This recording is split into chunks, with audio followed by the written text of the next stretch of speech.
una realidad mayor, que es la palabra de Dios. Así es. Hay una realidad mayor que es la verdad eterna. Y nosotros, aunque podemos oír noticias, aunque podemos escuchar, seguir instrucciones, todo eso está bien. Pero hay algo que es mayor, hay una realidad. Y creo que en medio de la crisis nosotros debemos mantener esa perspectiva de la realidad, de la grandeza, del poder de Dios, que es real para nuestras vidas. Y en el día de hoy hay una realidad poderosa, hay una realidad de que Cristo es nuestra Pascua y que Cristo ya resucitó de entre los muertos y está sentado a la diestra de Dios Padre en la majestad de las alturas, y Él no tiene ningún problema en este momento. En medio de esta crisis hay una realidad mayor, y la realidad mayor es que nuestro Dios, nuestro Señor y Salvador Jesucristo es nuestro todo, y Él nos cargará y Él nos llevará y nos sacará de todo esto y nos llevará al lugar del cumplimiento de su propósito eterno. El propósito de Dios no ha sido detenido por medio de un virus. El propósito de Dios nunca se detiene en la tierra. Mientras la iglesia permanezca en la tierra, es la fuerza más poderosa que existe, porque es la única institución que tiene la naturaleza divina en ella. Así es. Qué poderoso. O sea, no hay nada. Yo creo que tú entiendas que no hay nada que pueda representar más a Dios que nosotros como iglesia. Porque Dios ha confiado en nosotros, no porque nosotros podamos tener la habilidad o podamos ser muy sabios en nosotros mismos, sino que Dios ha depositado una nueva creación, una naturaleza divina en nosotros. Y esa naturaleza divina es la que nos capacita para nosotros poder vivir y caminar en la tierra. Así es, maravilloso. Y sabes que meditaba y pensaba en esta mañana que una de las cosas más importantes que Dios hizo a través de enseñarnos la Pascua era volvernos a tener relación con Él, a ser hijos. Fue volver a darnos la identidad de hijos. Por eso lo hizo en el contexto de familia. Hizo que Israel tomara la Pascua, comiera la Pascua en su casa, comiera el cordero en su casa, para que el padre pudiera darle identidad nuevamente al hijo. Y creo que sin lugar a dudas ese es uno de las primeras cosas, de los primeros puntos o del el primer objetivo de Dios. Saber que Él nos estaba dando a nosotros identidad, y muchas veces buscamos la provisión fuera de la identidad. Por eso creo que Él lo hizo en ese contexto de mesa de familia, donde estuviera un padre, para darnos a entender que fuera del padre y fuera de la identidad de hijo, no tenemos nada que nosotros podamos adquirir, porque todo lo que podamos adquirir fuera de ese contexto de identidad de hijo nos destruirá, como hizo el hijo pródigo, que fue destruido por todo lo que pudo obtener, porque obtuvo relaciones, tuvo amigos con los cuales malgastó todo, pero todo lo que él obtuvo fuera de lo que era el contexto de hijo y de padre lo llevó a una destrucción, y al final tuvo que regresar al origen, tuvo que regresar a la mesa, tuvo que regresar al Padre. Y yo creo que es una de las cosas que Dios nos está enseñando en este tiempo, no porque quizás no lo sabíamos, porque muchas veces conocemos el mensaje porque lo escuchamos, pero no se ha hecho una realidad en nuestras vidas. Y yo creo que en este tiempo Dios nos está enseñando esto. Yo creo que la fatalidad de este virus que vino a matar y a destruir no es lo que nos está enseñando, pero en medio de toda esta fatalidad, Dios está tomando este tiempo para devolvernos a que el mensaje sea una realidad en nuestras vidas y no simplemente ni siquiera una revelación, porque mucha gente tiene mucha revelación, pero esa revelación no ha llegado a ser vida, carne viva en ellos, una vivencia diaria. Y yo estoy tan agradecida de Dios por esto, que aunque no estamos reunidos en un mismo edificio, Dios como Padre nos está enseñando, porque Dios enseña como Él quiere. Así es, y una de las cosas que me fascina en el día de hoy, yo quiero, le hablo específicamente a todos los hijos de la casa, porque yo siento que Dios, cuando terminemos este tiempo en esta mañana, hay algo, tú sabes, cuando alguien recibe una vacuna, ¿no? Entonces ya esa vacuna de ese virus, ya ese virus no le puede afectar, porque ya tiene el virus en el cuerpo, por eso hacen las vacunas. Y yo creo que mientras nosotros estemos en este día oyendo la palabra de Dios, estemos mirando lo que la palabra de Dios dice, y al final cuando tomemos juntos la cena del Señor y participemos de la mesa, creo que con lo que Dios va a establecer y nos va a enseñar en algunos principios de la palabra de Dios, Dios va a crear en nosotros algo tan poderoso que nos va a traer la protección, va a traer la gracia que nosotros necesitamos como hijos de Dios para vivir en este tiempo. Y una de las cosas que más me fascina a mí, y que me ha tenido desde el principio, que te lo dije, era que Dios nos estaba volviendo al origen. Dios nos estaba volviendo a las casas. Porque la iglesia, todo comenzó en una familia. Cuando Dios creó al hombre, Adán y Eva, le puso a la mujer al lado y Él declaró: este hueso de mi hueso, carne de mi carne. Y Dios a través de esa unión iba a traer la multiplicación, iba a traer el desarrollo, la manifestación, no solamente de la familia, sino como el principio original era de que desde la familia se ejerciera el gobierno y la autoridad de Dios sobre la tierra. Entonces, por eso, cuando vemos toda la Biblia y cuando vemos todas las revelaciones de la palabra de Dios, cada vez que Dios quiso hacer algo sobre la tierra, escogió una familia. Y creo que es tan claro cuando Dios iba a traer siempre algo nuevo sobre la tierra, una nueva creación, algo que no había sido manifestado, siempre Dios escogió una familia. Por eso, cuando Dios tomó a Adán y a Eva, lo tomó como un prototipo de lo que Él iba a hacer sobre toda la tierra. Pero cuando el hombre falló, ¿qué hizo Dios? Dios tomó otra familia, la familia de Noé, y hizo el arca. Entonces creo que hay un principio importante de que nosotros podamos ver la importancia que Dios le da a la familia. Y luego Dios toma a Abraham y a Sara. Y como no podían tener hijos, Dios tiene que hacer un milagro porque la familia tenía que ser establecida. Y de allí surge una gran nación. Pero cuando esa nación, yo digo que desecha un poquito el señorío de Dios en sus vidas y pide a Dios un rey. Dice Dios, wow, no, cuando Samuel, ¿qué hizo? Dios lo mandó a la casa de David, a la casa del padre de David para escoger un rey. Dios tomó una familia. Cuando Israel estaba a punto de ser extinguida y ser destruida en la cautividad, Dios llama a una mujer llamada Esther, que está en una casa, y habla a Dios a su tío que la estaba criando y le dice: mira, para esta hora tú has llegado. Cada vez que Dios va a establecer algo sobre la tierra, vuelve la familia al origen original.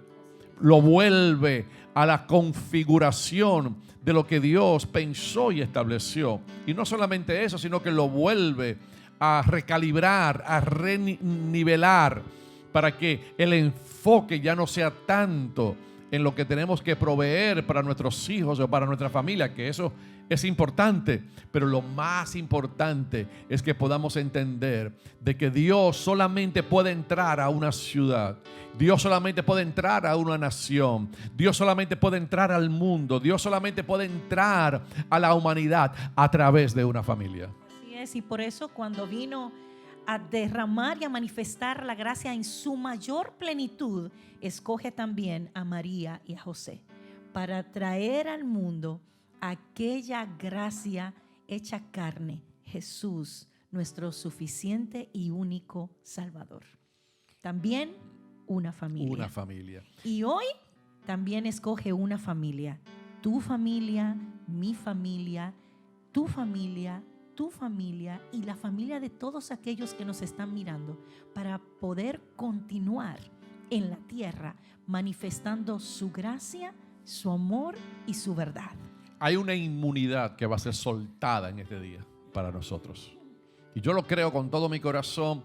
No solamente estoy aquí porque soy pastor y tengo que estar aquí. Estoy aquí porque tengo una convicción profunda de que inmunidad del cielo es desatada sobre la familia de sobre cada familia que está conectada con esta casa espiritual, y todo aquel que es creyente, que ha creído la palabra de Dios, que ha creído la revelación divina, porque es la primera vez, por lo menos en mi experiencia, ¿no? Yo sé que tal vez esto ha ocurrido tal vez en otros momentos. Me imagino que hubieron tiempos en la historia donde no se pudo celebrar la Pascua de la manera que nosotros realmente lo celebramos, todos juntos en familia, en una iglesia. Pero el Señor me puso en mi corazón algo tan lindo en este día que se lo quiero comunicar de esta manera, porque es la primera vez que nosotros vamos a celebrar el día de la resurrección y este tiempo de Pascua desde nuestros hogares. Yo creo firmemente en mi corazón que esto no es una casualidad. Dios está a punto de hacer algo nuevo sobre la tierra. Dios está a punto de manifestar algo sobre la tierra y nos trae al mismo contexto, a la misma configuración, cada uno en sus casas, para celebrar como se celebró la primera Pascua en Israel. Y para mí eso es algo bien importante, porque aunque se celebró en Israel, acuérdense, Dios siempre dice la palabra, ahorita la vamos a leer en 1 Corintios capítulo 5, verso 7, que Cristo es nuestra Pascua. Lo que ellos estaban celebrando era una persona. Lo que Dios estaba revelando era una persona, la persona de Cristo. No era simplemente un ritual, no era simplemente una cosa que ellos iban a hacer cada año, sino era la revelación de una persona que iba a simbolizar y que iba a traer a cada corazón la realidad de lo que le pasó a Israel el día de la Pascua. Y yo creo que eso es algo bien poderoso, porque cuando lo miramos de esa perspectiva, no nos enfocamos tanto en el rito.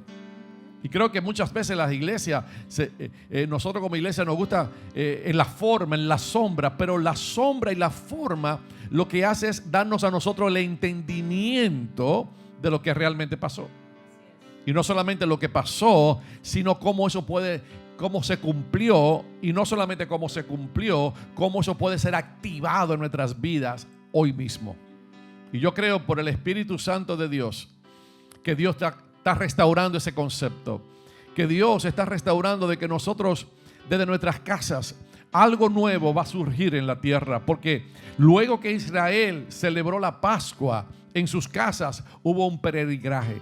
Ellos salieron como hijos de Dios a caminar en el desierto hacia una promesa, hacia algo que Dios le tenía preparado. Y yo creo que es algo tan poderoso, porque Dios tiene preparado una herencia para sus hijos. Y no solamente una herencia para sus hijos, sino que Dios tiene la gracia, que es lo más hermoso que existe sobre la tierra, de volver el corazón de los hijos a los padres y el corazón de los hijos, de los padres hacia los hijos. Dios volver otra vez a restaurar el corazón de la humanidad con su persona. Dejar de ser un rito, que yo creo que cuando lo conocemos y nos quedamos varados ahí en la sombra, ahí es donde no se hace realidad. Es simplemente un conocimiento. Y Dios quiere que salgamos de esa sombra, de tener simplemente el conocimiento, y que eso se haga vida, que eso se haga verdad en nosotros y que sea experimentado, porque Dios quiso que ellos experimentaran al Cordero. Fíjate que tú no puedes experimentar algo a menos que gustes de eso. Y Dios hizo que ellos gustaran del Cordero, que lo comieran, los mandó a cocinarlo y le dijo, y lo escuchaba esta mañana mientras escuchaba esta porción de la palabra en Éxodo, le dice: asegúrense de no dejar nada. Cómanselo todo, hasta las entrañas, todo interno. Se lo tenían que comer. Y me acordé de ti porque a ti no te gusta nada de lo interno de ningún animal que comemos. Pero me llamó la atención porque a veces nosotros somos selectivos en Dios. Y queremos, creo que es un mal en todos los hijos o en todas las familias, de nosotros escoger lo que queremos comer.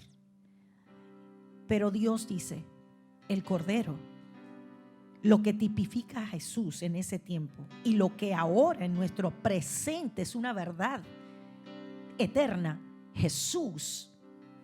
No podemos decir, no quiero comer esto o no me gusta aquello. Pero me gusta esto. Te lo tienes que comer todo. No puedes fragmentar una parte que te guste para quedarte solamente comiendo esa parte, sino que el Cordero te lo tienes que comer completo.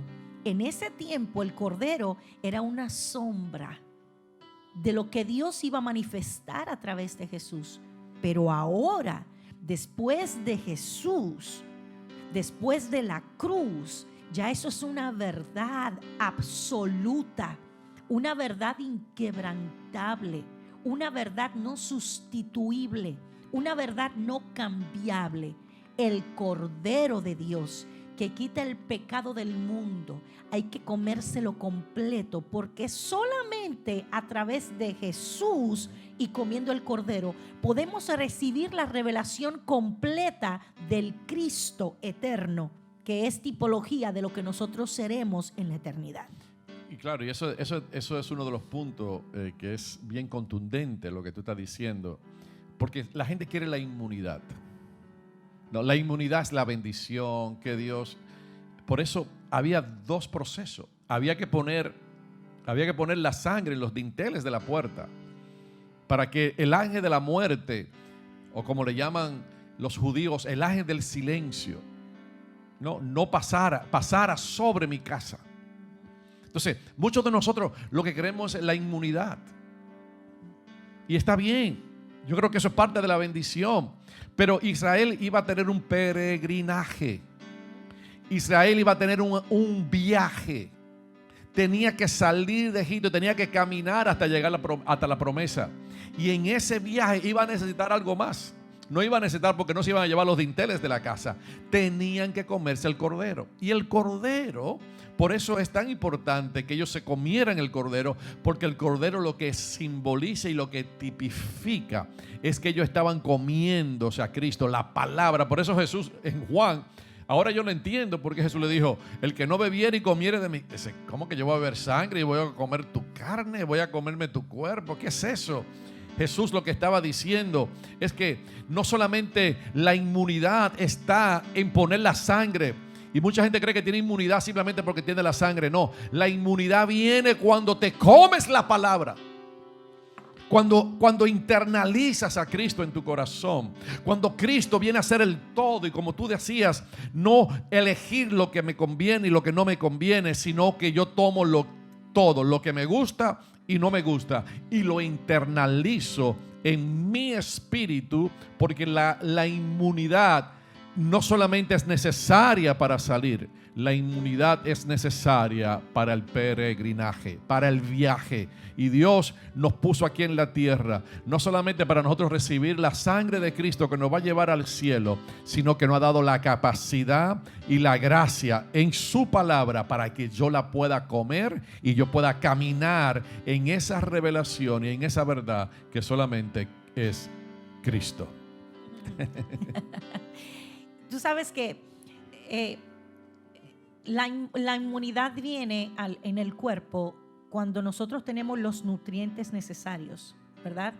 Hay cosas que no vienen a nuestro cuerpo, hay enfermedades que no van a entrar, que no se manifiestan, porque hay un cuerpo que está bien nutrido, bien vitaminado. A menos que tú te comas el cordero, tú no tienes esa inmunidad y esos nutrientes necesarios. Cuando una persona va a correr, cuando una persona corre en una competencia de carrera, cuando una persona es deportista, necesita tener en su cuerpo alineado y necesita prepararlo para esa carrera. La Biblia habla de que nosotros tenemos una carrera que tenemos que correrla bien. Nuestro peregrinaje es una carrera que tenemos que correrla bien, pero no la podremos correr bien a menos que no tengamos todo el nutriente que necesita nuestro cuerpo para poderla correr. Y el nutriente es el Cordero. Y Juan dice: yo soy el Verbo hecho carne.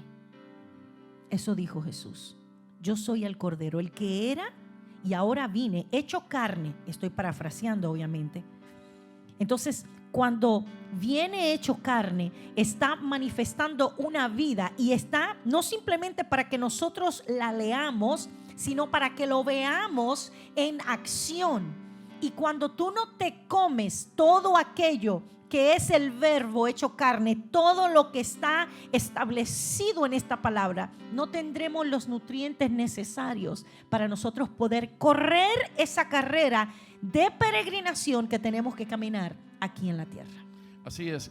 Y mira, es tan lindo porque es el concepto como Jesús, aun cuando Jesús entró a Jerusalén en su entrada triunfal. O sea, cuando uno lee ese pasaje, uno cree que él solamente se montó en un asno.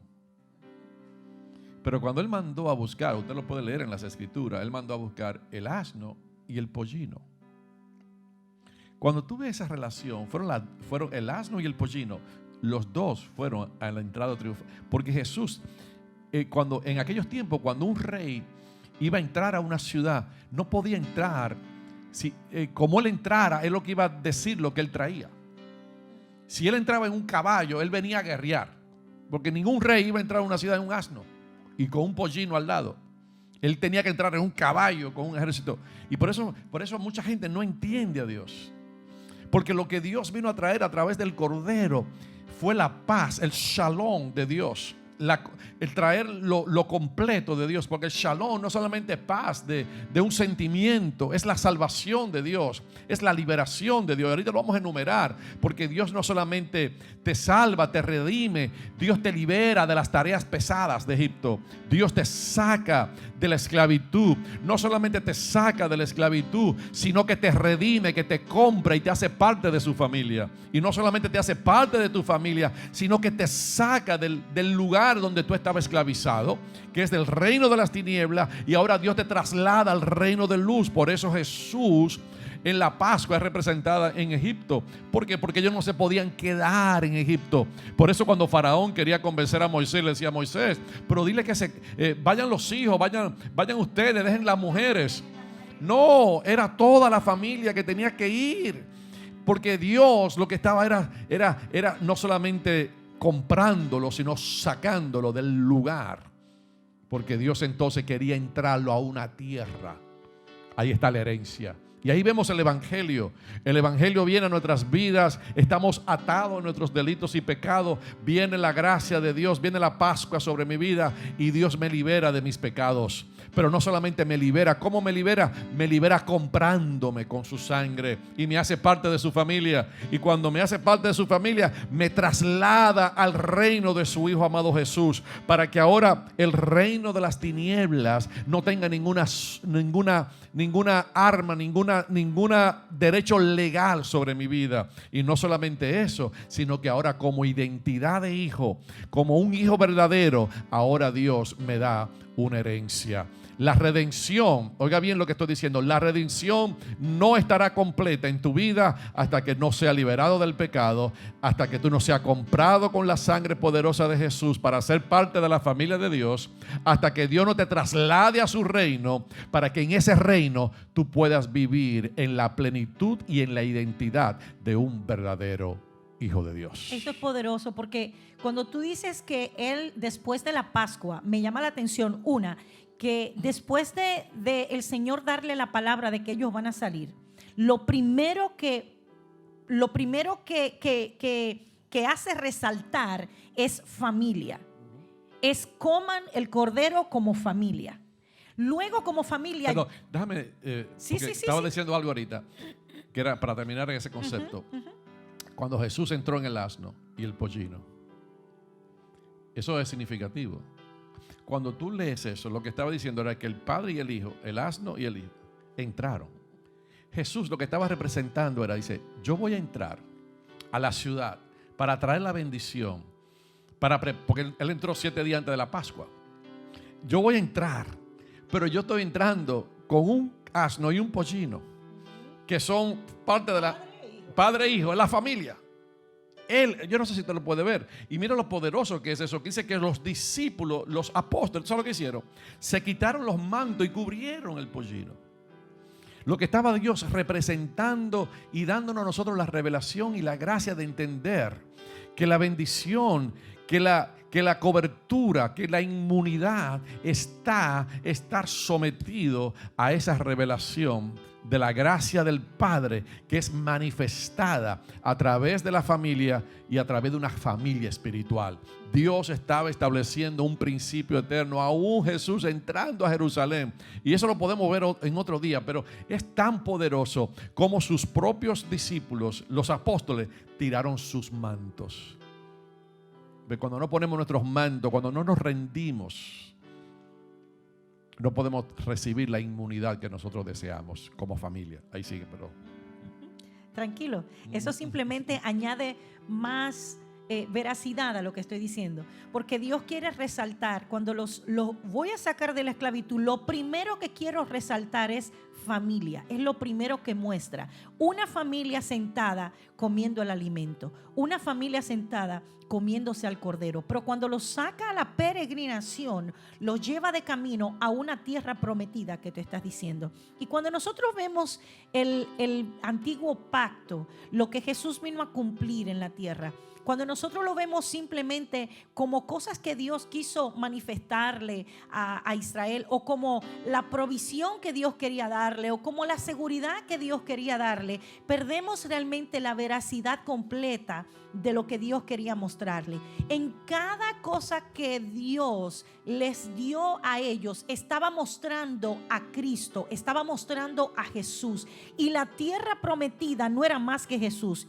Siéntense como familia, cómanse al cordero para que ustedes prueben a dónde los voy a llevar, porque la tierra prometida era Jesús, donde nosotros habitaríamos y lo que nos habitaría a nosotros a través de su presencia.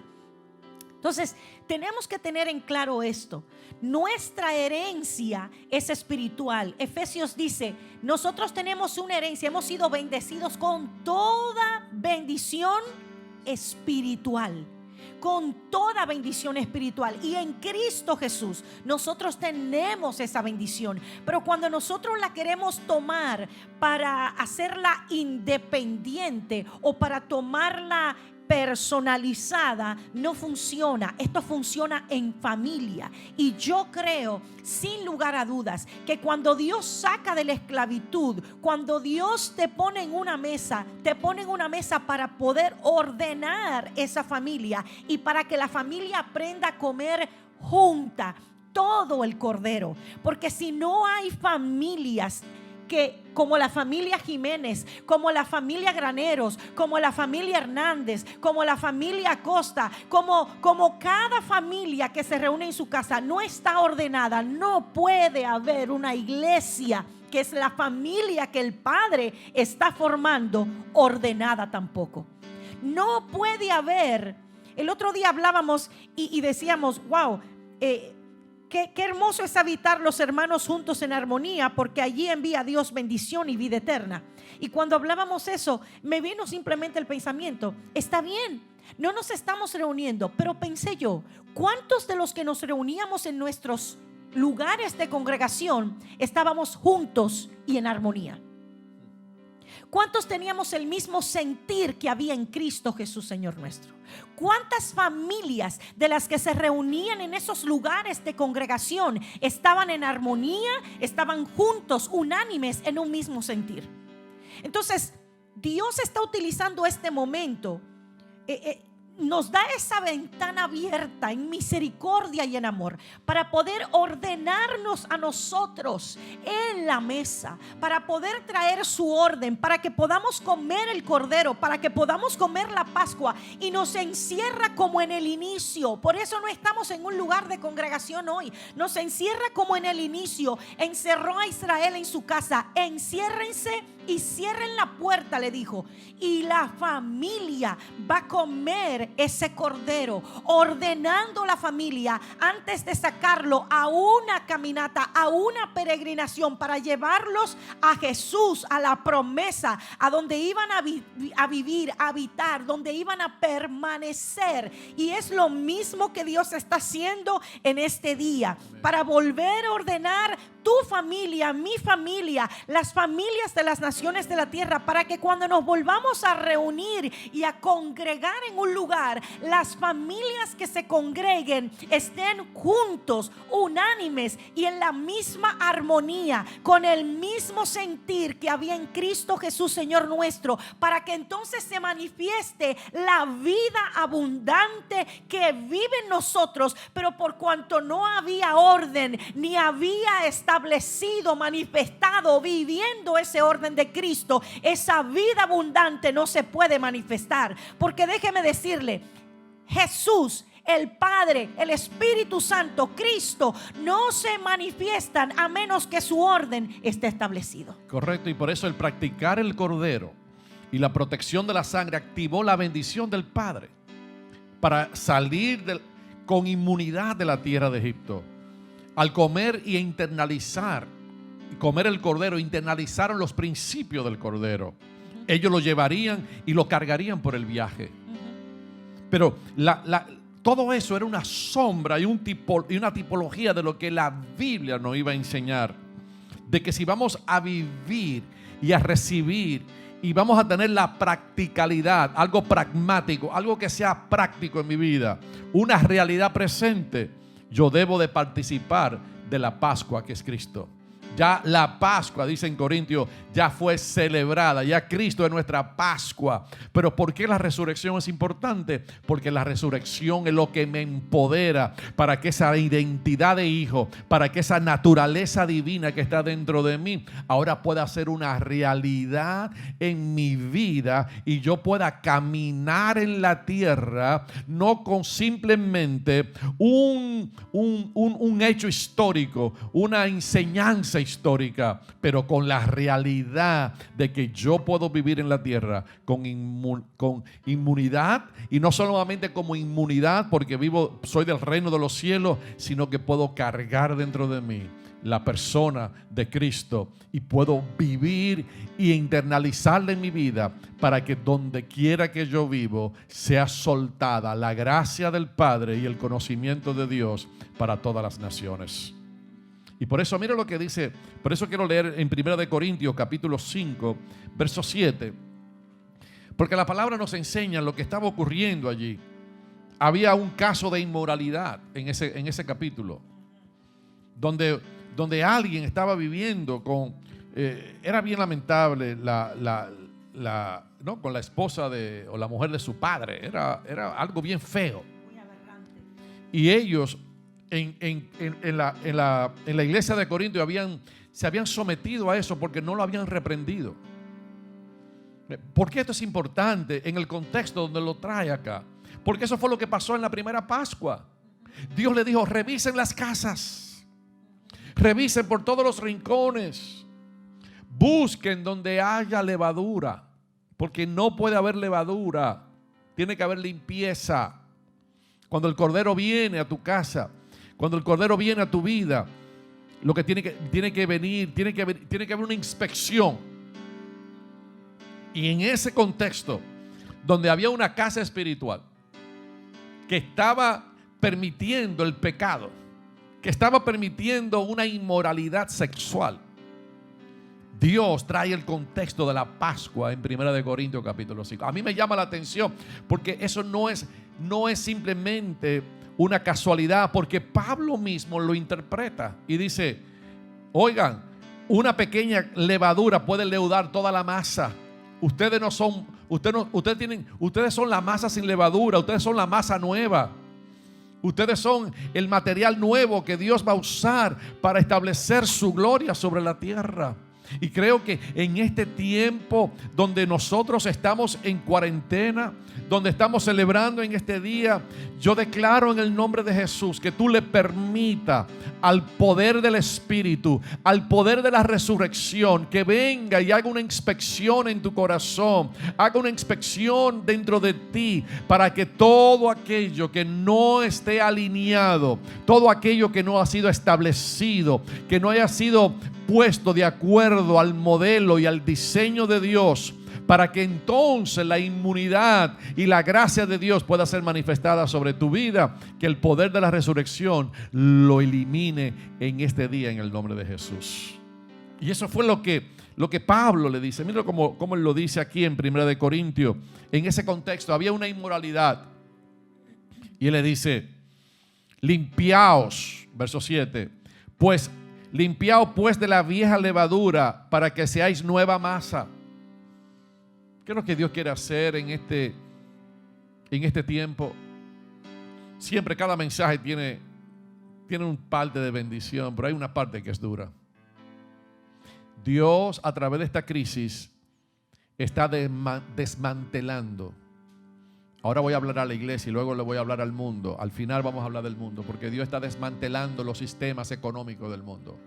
Usted no lo está viendo, pero Dios lo está desmantelando, porque hay un reset. Pero antes de Dios desmantelar, tiene que Dios desmantelar la cultura humanista que ha sido establecida en la iglesia.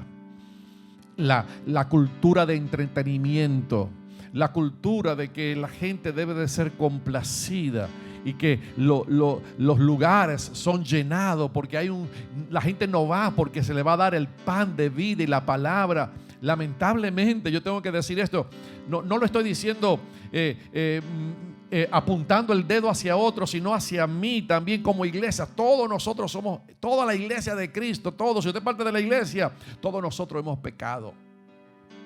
Y yo no tengo que mencionar nombres porque yo no creo que ese es el lugar. Mucha gente se da la tarea de mencionar nombres. Eso no es lo correcto. Pero lo más importante es en nosotros entender que el evangelio no puede ser aguado, que el mensaje no puede ser diluido, que para que haya una iglesia configurada y con inmunidad en la tierra, no solamente debe tener en los tinteres la sangre, sino que se debe de comer todo el cordero.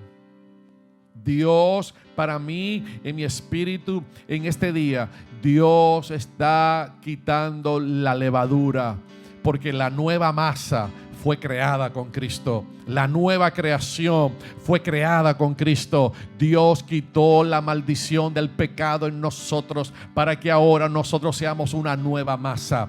Todo lo que Dios ha hecho en nosotros es nuevo. Dios no está arreglando el hombre viejo. El hombre viejo está siendo crucificado en la cruz del Calvario. Ahora yo tengo que vivir una nueva vida en Cristo Jesús.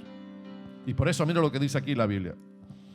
Dice el verso 7: limpiaos pues de la vieja levadura para que seáis nueva masa, sin levadura como sois. A mí me llama la atención como Pablo lo pone en el presente. Dice: si tú tienes levadura es porque tú has permitido algo que venga a tu vida. Si hay levadura en ti es porque tú has permitido que el pecado, que algo que no es de Dios se mezcle con lo que es genuino. Vosotros sois esa nueva masa, dice Pablo. Ustedes son esa nueva masa. Ustedes son esa masa que Dios creó, que es nueva, esa nueva creación. Y dice: porque nuestra Pascua, oiga lo que dice, porque nuestra Pascua, que es Cristo, ya fue sacrificada por nosotros. Así que celebremos la fiesta, celebremos la Pascua, celebremos, pero no con la vieja levadura, no con la mentalidad del viejo pacto, sino con la nueva levadura, con la revelación, no con la levadura ni con la levadura de malicia y de maldad, sino con panes sin levadura de sinceridad y de verdad.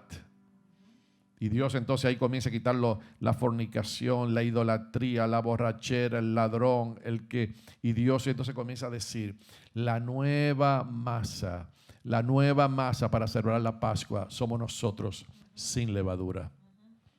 Y eso es poderoso porque dice aquí que Dios es nuestra Pascua. Mire cómo dice en la Biblia, Dios habla hoy, me encanta cómo dice, así que echen fuera esa vieja levadura que los corrompe, para que sean como el pan hecho de masa nueva. Ustedes son en realidad como el pan sin levadura, porque Cristo ya ha venido en nosotros, que se comen los días de las Pascuas.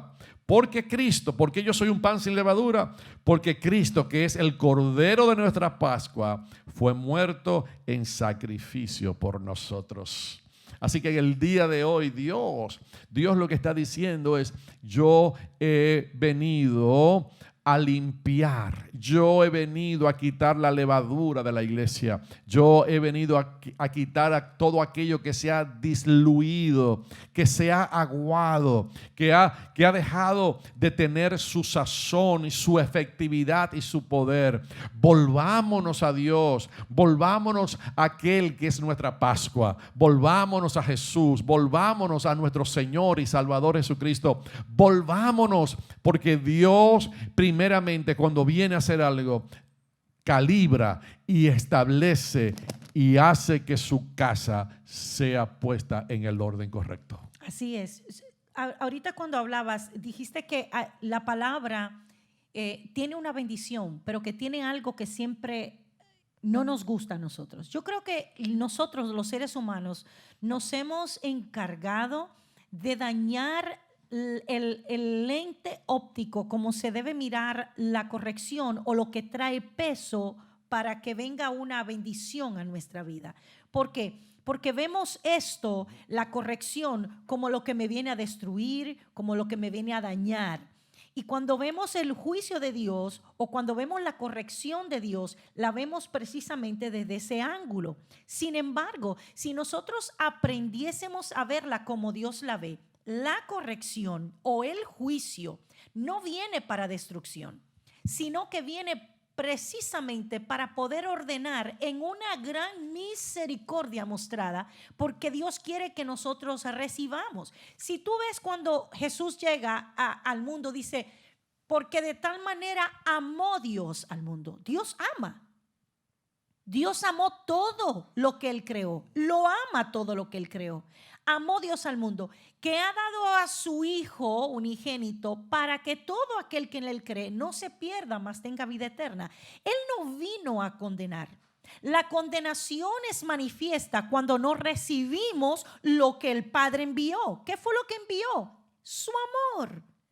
El problema es que cuando no recibimos el amor como Dios lo envió y nos viene a quitar toda la levadura, toda la manera vana y vieja de vivir, nosotros lo vemos como algo de control para limitarnos en lo que queremos hacer. Cuando comencemos a ver el amor y el límite que nos pone el amor como una barra de protección que el Señor nos da para que podamos recibir toda la bendición que fue establecida y que fue diseñada por Dios, veremos la corrección de una manera diferente y la podremos ver ligada al amor y lo podremos ver como que Dios nos quiere quitar a nosotros todo lo que es malo, todo lo que nosotros vemos como liberal o como que yo tengo el derecho de hacerlo o la manera en la que yo creo que la debo de hacer, lo comienzo a ver como la bendición de Dios para mi vida, porque todo eso lo que me iba a llevar era a la destrucción.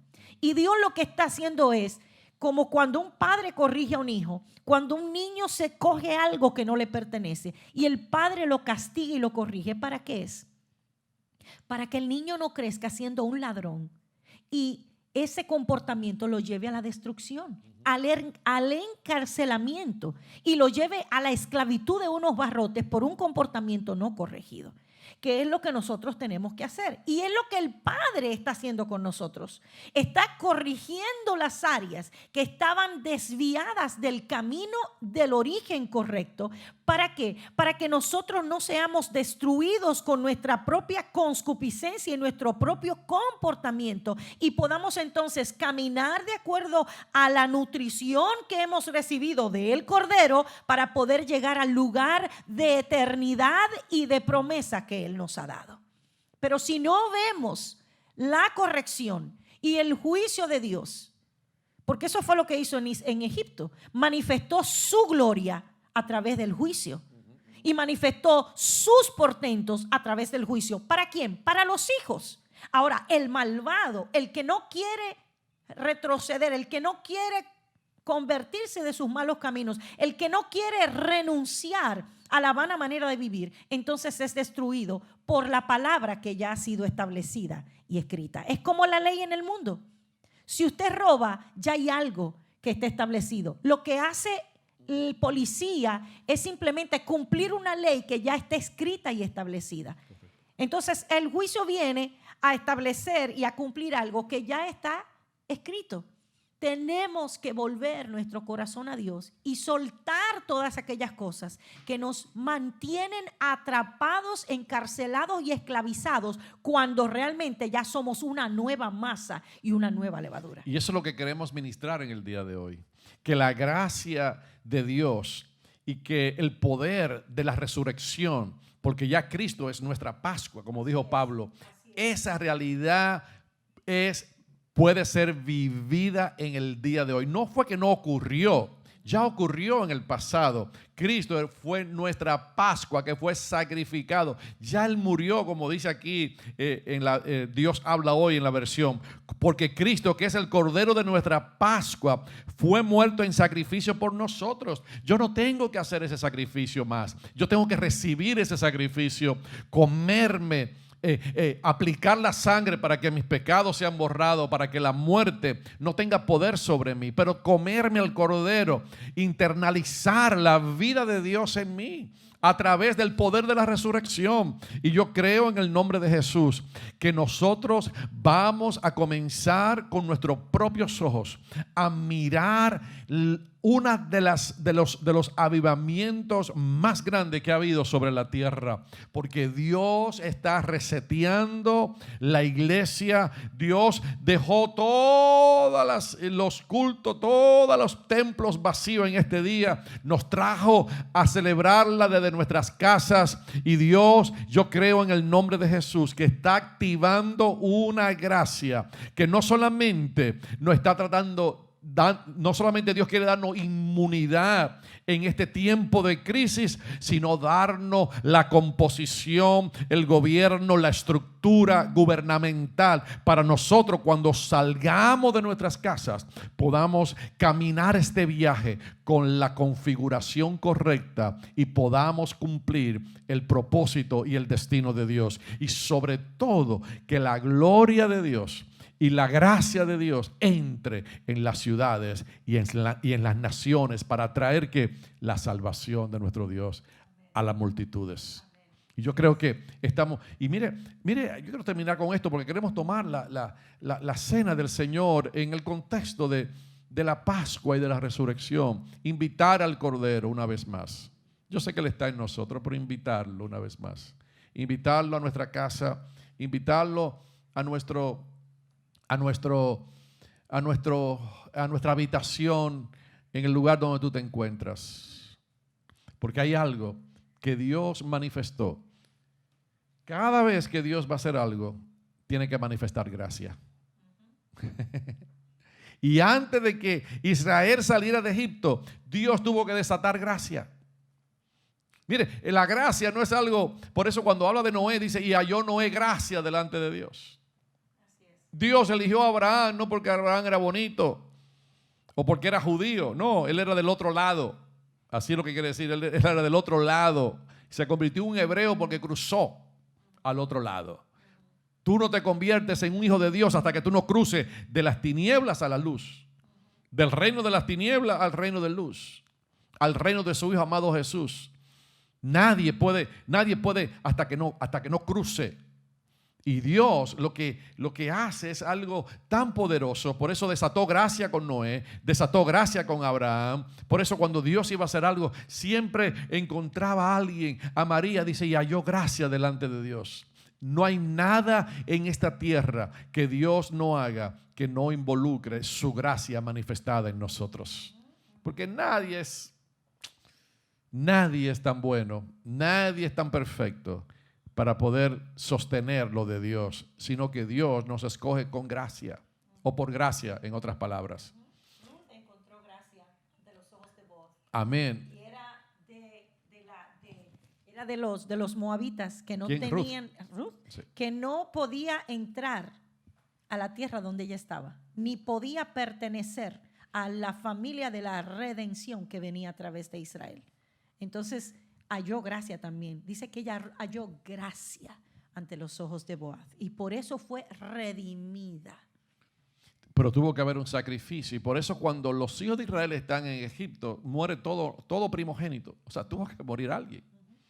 Eso, Dios, o sea, y ahí no nos podemos detener, porque eso sería otro detenernos de cómo Dios, para redimirnos entonces a toda la humanidad, tuvo que dar a su propio hijo, a su primogénito. Y dice, e hizo llamar, el capítulo 12 de Éxodo, el verso 31, e hizo llamar a Moisés, después que todas las casas hubieron muertos en todas las casas de los egipcios. E hizo llamar a Moisés y a Aarón de noche y le dijo, salid en medio de mi pueblo vosotros y los hijos de Israel, e id servir a Jehová como habéis dicho. Y tomad también vuestras ovejas y vuestras vacas como habéis dicho, e idos y bendecirme también a mí. Y a mí me llama la atención esto. Porque Faraón, aunque había endurecido su corazón, aunque Faraón se había resistido a Dios, aunque había recibido la muerte de su primogénito, estaba en dolor el tipo. Dice, ustedes se van, ustedes van a salir de este lugar, pero no se vayan hasta que no me bendigan. El hombre reconoce algo tan poderoso que nosotros debemos de entender, hermanos. Porque Dios va a juzgar las naciones, pero en nosotros Él va a poner una gracia donde nosotros no solamente vamos a salir de en medio de la iglesia, ha sido llamada a salir, sino que nosotros también tenemos la capacidad de bendecir. Y eso es poderoso. Dice, bendíceme también a mí. Y lo vemos después, ¿no? Eso lo vemos repetido, porque cuando Jacob fue a Faraón, era el hombre más grande de la tierra. ¿Y qué le pidió él a Jacob? Que lo bendijera. Bendíceme como un padre, porque lo que pueden bendecir son los padres. Lo que pueden bendecir son aquellos que han estructurado sus casas de acuerdo al propósito de Dios. En ti está la gracia divina, en ti está la capacidad de bendecir, en ti está la capacidad de tú traer la gracia, la gloria y la presencia de Dios sobre tu casa y sobre los tuyos. Tú tienes que creer eso. Y dice aquí la palabra de Dios, y los egipcios apremiaban al pueblo, dándole prisa y echándolo de la tierra, porque decían, todos somos muertos. Y llevó el pueblo su masa antes que se leudase, sus masas envueltas en sus sábanas sobre sus hombros. E hicieron los hijos de Israel conforme al mandamiento de Moisés, pidiéndole de los egipcios alhajas de plata y de oro y vestidos. O sea, ¿quién le dio ese mandamiento? El líder, Moisés. Porque Moisés conocía lo que Dios le había dicho a Abraham en el capítulo 14 de Génesis, que iban a estar esclavos por 400 años, pero que cuando saliesen no iban a salir con las manos vacías. Y yo creo que hay algo que Dios está haciendo en este momento en cuanto a eso. Y dice, y Jehová dio gracia, aquí está, verso 36, y Jehová dio gracia al pueblo delante de los egipcios, y le dieron cuanto pidieron, así despojaron a los egipcios. Y aquí yo quiero ver algo, porque muchas veces lo que la gente ve, no, mira que salieron con dinero. No, lo que Dios estaba haciendo, Dios estaba juzgando el sistema de esclavitud que ellos habían operado por tantos años. Así que la bendición que vino sobre los israelitas, la gracia que fue manifestada sobre él, tenía doble filo, tenía un lugar para Dios bendecir a esta gente, para bendecir a Israel, para bendecir al pueblo que estuvo 400 años trabajando gratis. Pero a la misma vez lo que Dios estaba haciendo era desactivando las estructuras de pecados que habían tomado el concepto económico para esclavizar los pueblos.